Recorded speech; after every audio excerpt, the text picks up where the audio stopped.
আল্লাহ আমি একেবারে নিচে, কিন্তু তুমি হচ্ছে আলা। মজার ব্যাপার হচ্ছে সেজদায় আপনি যত নিচেই থাকেন না কেন, মাথা নাক নিচু করে ফিসফিস করে যাই বলেন না কেন, এটা মুহূর্তে আল্লাহর আরশে চলে যায়। আপনি নিচু হবেন কিন্তু কথা চলে যায়। ازداد جمالا جوهرنا هنا في القلب تلالا لا نرضي الناس بما لا نرضاه لنا حالا ذاك جمالنا লা ইলাহা ইল্লাল্লাহু মুহাম্মাদুর রাসূলুল্লাহ। আপনি ভাবতেও পারবেন না যে আপনার একটি শেয়ারে কতজন মানুষ কালেমা পড়বে।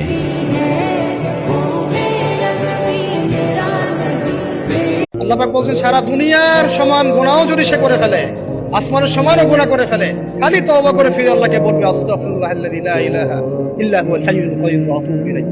আল্লাহ পাক বলছেন খালেস তওবা করলে গুনাহ তো মাফ করে দিবই।